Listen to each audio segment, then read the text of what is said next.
Bonjour à tous. Cette semaine, notre drôle d'Europe a changé tous les visages de son exécutif. Depuis le 1er décembre est entrée en fonction la nouvelle Commission européenne dirigée par l'Allemande Ursula von der Leyen.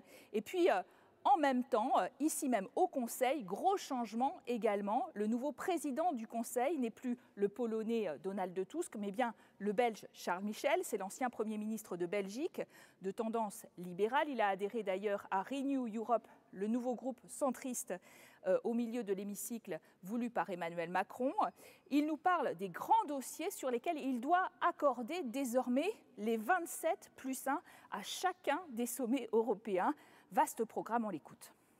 Ma conviction sur le plan européen, c'est que la confiance entre les chefs d'État et de gouvernement, la confiance entre les populations européennes sera l'élément clé. Parce que sans confiance, on ne peut pas prendre des décisions ensemble sur des sujets difficiles. Le changement climatique, l'agenda digital, les questions migratoires, les questions de sécurité. Sur ces sujets-là, il peut y avoir des sensibilités différentes parce qu'il y a en Europe des histoires différentes, il y a des approches qui peuvent être différentes.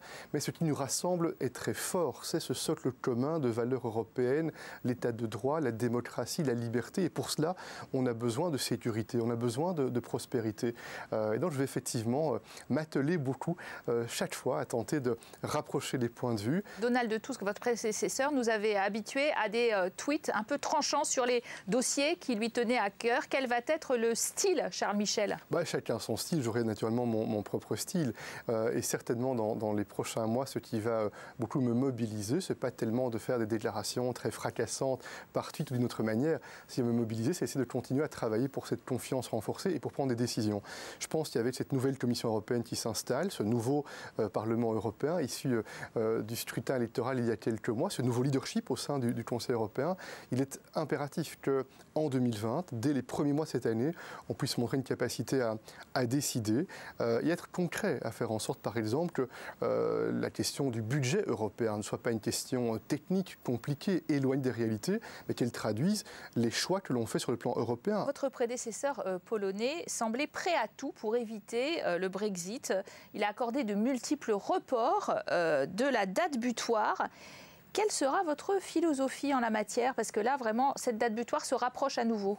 Mais vous savez qu'il y a des élections en Grande-Bretagne très prochainement, dans les prochaines semaines. Et la coïncidence, je ne sais pas si c'est un clin d'œil, c'est que ces élections auront lieu en même temps que la prochaine réunion du Conseil européen. Donc nous verrons quels seront les résultats. Moi, je ne vais pas anticiper des résultats que personne ne connaît. Ce qui est clair, c'est que nous sommes prêts. Les 27 leaders européens, nous sommes prêts. Nous savons que nous voulons garantir une réelle compétition saine, loyale, après le Brexit avec les entreprises britanniques, défendre l'intégrité du marché intérieur, défendre des intérêts et une coopération en matière de sécurité, en matière de défense peut-être également. Et sur tous ces sujets-là, ma volonté, c'est que nous négocions de manière loyale, mais en défendant avec beaucoup de détermination les intérêts européens.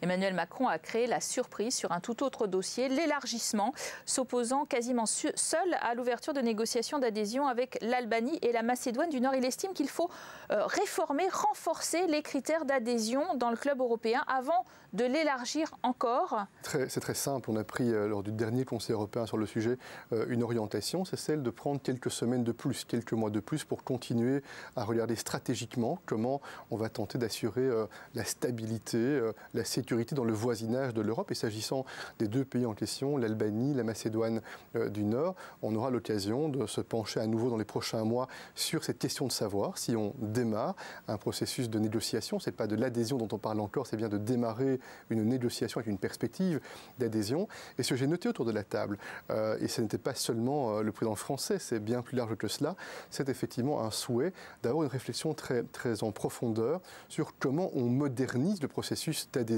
Comment on fait en sorte que ce processus d'adhésion soit plus efficace. Ce qui est certain, en tout cas, c'est qu'aujourd'hui, il n'y a pas la possibilité d'avoir ce qu'on appelle la réversibilité. En d'autres termes, lorsque des pas en avant sont faits, mais que par hypothèse des régressions interviendraient ultérieurement, on ne peut pas vraiment le prendre en compte dans le processus. Parmi les nouveaux membres de l'Union européenne, les plus récemment entrés, où il y a la Hongrie et la Pologne, qui sont sous le coup d'une procédure disciplinaire pour leur manquement à l'état de droit. En même temps, leurs dirigeants conservent leur veto au sein du Conseil européen. Comment protéger les règles démocratiques? Il est certain que ces valeurs fondamentales qui sont le socle du projet européen, la démocratie, l'état de droit, les libertés, de la presse, la séparation des pouvoirs, ce sont des principes extrêmement essentiels, qui sont les fondations de ce projet européen.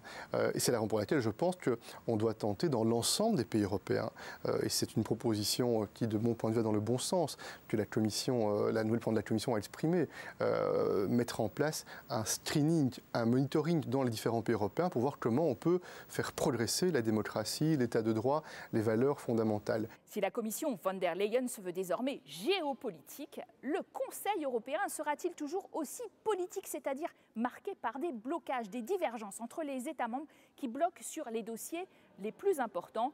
La suite nous le dira dans notre drôle d'Europe.